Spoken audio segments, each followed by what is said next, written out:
Hello students, आज मैं आपसे बात करूंगा हमारा नया टॉपिक वाटलेस करंट। तो चलिए जानते हैं कि वाटलेस करंट क्या होता है। स्टूडेंट्स, जैसे कि आप जानते हैं कि एसी सर्किट में जो पावर एवरेज का फॉर्मूला होता है वो होता है E R M S I R M S cos phi, जिसमें कोस फाई हमने पिछली वीडियो में सीखा था।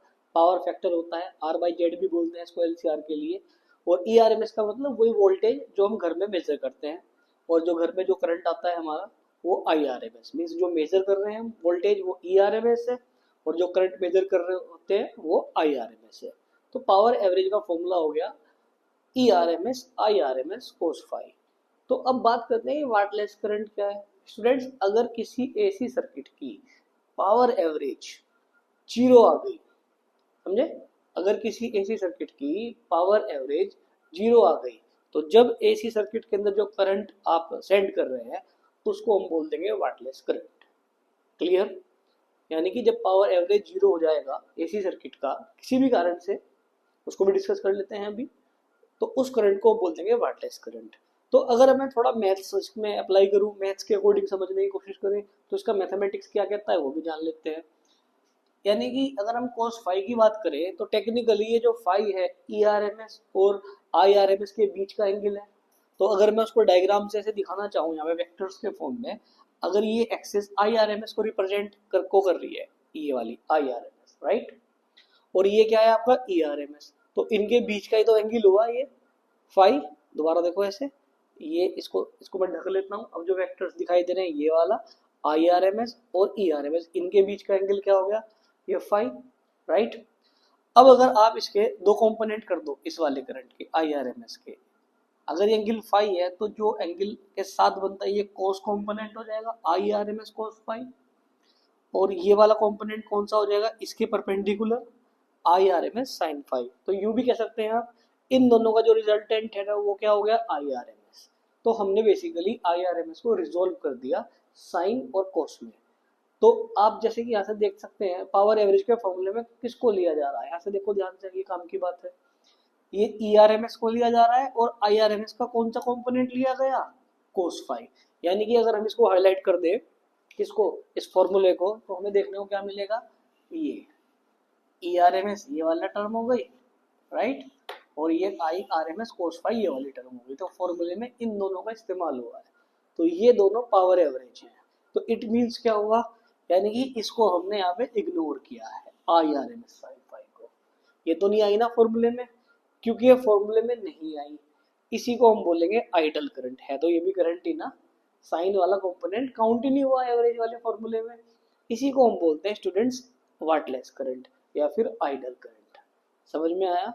यानी कि कंपोनेंट कौन सा इस्तेमाल आया करंट का आई आर एम एस का, सिर्फ कोस वाला कंपोनेंट, साइन वाला कंपोनेंट नहीं आया। तो जो नहीं आया फॉर्मूले के अंदर, जो हमने छोड़ दिया, आइडल हो गया, काम नहीं आ रहा किसी के, वो आइडल करंट हो गया या फिर वाटलेस करंट हो गया। क्लियर है? अब आप कहोगे सर फिर हम इसको पढ़ क्यों रहे हैं, जब किसी काम ही नहीं आ रहा तो पढ़ क्यों रहे हैं। बिल्कुल सही क्वेश्चन है। देखो, वाटलेस करंट का रियल पावर कंजप्शन में कोई लेना देना नहीं है। रियल पावर कंजप्शन का मतलब क्या है, जैसे कि सपोज करो हीटर से हीट निकल रही है या बल्ब ग्लो कर रहा है, ये आपको दिखाई दे रहा है, ये रियल पावर कंजप्शन है, ठीक है। और हमने पावर फैक्टर का फॉर्मूला पढ़ा था ना, ट्रू पावर अपन एपेरेंट पावर, एक एपेरेंट पावर भी होती है वर्चुअल पावर। तो इसका रोल जो है ना स्टूडेंट्स, वो वर्चुअल पावर में, एपेरेंट पावर में, मींस रियल पावर कंजप्शन में इसका कोई कंट्रीब्यूशन नहीं है। लेकिन जब बात आएगी वर्चुअल पावर की, किसकी, वर्चुअल पावर की या एपेरेंट पावर की, वहां पे ये इफेक्ट करता है। और क्या इफेक्ट करता है, ये पावर फैक्टर को कम कर देता है। और मैंने आपको पिछली वीडियो में बताया था, अगर आपने उसको मिस कर दिया है तो उसको जरूर देखना। पावर फैक्टर के बाद इस वीडियो को देखेंगे तो ये और भी क्लियर होगा। तो पावर फैक्टर को कम करने का काम करता है। अगर पावर फैक्टर कम आया तो हमारा इलेक्ट्रिसिटी का बिल ज़्यादा आएगा, है ना, इलेक्ट्रिसिटी का बिल ज़्यादा आएगा। जो कंडक्टर का साइज है वो भी चेंज करना पड़ेगा। क्लियर? क्योंकि कंडक्टर का साइज क्यों चेंज करना पड़ेगा, क्योंकि करंट के पास हीटिंग इफेक्ट होता है। पावर फैक्टर करंट कम हो गया और करंट भेजना पड़ेगा, और करंट भेजना पड़ेगा और हीटिंग इफेक्ट ज़्यादा होगा। अगर सेम साइज का कंडक्टर रखा तो, या पतला ही वायर रखा सपोज करो, तो उतने ही करंट से और ज़्यादा करंट से वायर मेल्ट भी हो सकता है। तो अब थोड़ा सा और मोटा वायर चुनना पड़ेगा। तो इतनी सारी प्रॉब्लम ये हमारे लिए क्रिएट कर सकता है। इसलिए हम इसको पढ़ रहे हैं। रियल पावर कंजप्शन में कोई काम नहीं है, ठीक है। अगर बात आती है किसकी, नॉन जो जो रिएक्टेंस ऑफर करते हैं, जो रेसिस्टेंस ऑफर करते हैं, उसमें इसका कोई रोल नहीं। यानी कि जब रिएक्टेंस की बात आएगी तो वहाँ पे हम इसको कंसिडर करना पड़ेगा। और इसको करेक्ट जो हम करते हैं वाटलेस करंट को, इसका करेक्शन किया जाता है कैपेसिटर का इस्तेमाल करके।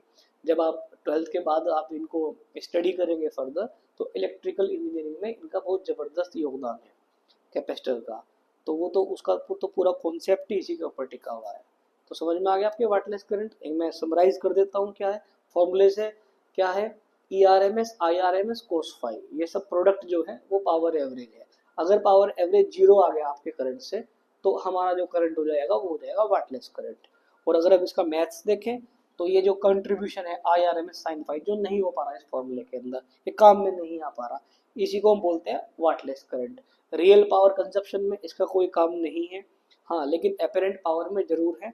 ये पावर फैक्टर को कम कर देता है, तो इसको हमें ख्याल रखना पड़ेगा ताकि हमारा पावर फैक्टर कम ना आए, और उससे हमारा बिजली का जो बिल है वो इफेक्टेड भी हो सकता है।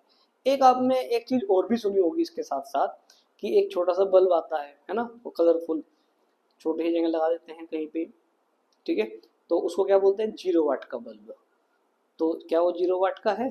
नहीं, वो 0 वाट का इसलिए बल्ब बोलते हैं। पहले जो इलेक्ट्रिकल मीटर हुआ करते थे, आजकल तो डिजिटल आने लग गए।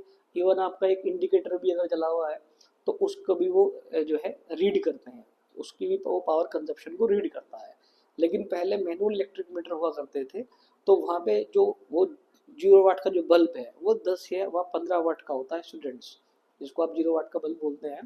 पहले वो 10 वाट के आता था लगभग करीब, और आजकल वो लगभग 15 वाट में आने लग गया। तो 10 से 15 वाट का वो भी होता है।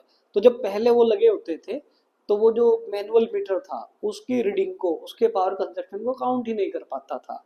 तो जब काउंट ही नहीं कर पाएगा तो वो बिजली के बिल में ऐड ही नहीं होगा उसका पावर कंजप्शन। इसलिए उसको हम 0 वाट का बोलते थे, क्योंकि वो पावर कंज्यूम ही नहीं कर रहा ना उस वाले मीटर के अकॉर्डिंग। आजकल के तो मीटर बड़े ज़बरदस्त हैं, तो इवन सिंपल आपका एक इंडिकेटर भी लगा हुआ हो, उस पावर कंजप्शन को भी काउंट करते हैं। तो आपने नोटिस किया होगा कि पहले जो हमारे चार्जर्स वगैरह आते थे, बहुत पहले की बात कर रहा हूँ, तो उसमें इंडिकेटर्स वगैरह आते थे। जब ये इलेक्ट्रिकल मीटर आने शुरू हुए, तो अननेसेसरी ये जो यहाँ इंडिकेटर्स होते थे वहाँ से ये हटा दिए गए, क्योंकि वो इंडिकेटर की रीडिंग को भी तो काउंट कर रहे हैं ना। तो समझ में आ गया वाटलेस करंट क्या होता है, ठीक है। अगर नहीं आया तो वीडियो को रिप्ले कीजिए, समझ में आ जाएगा। Thank you.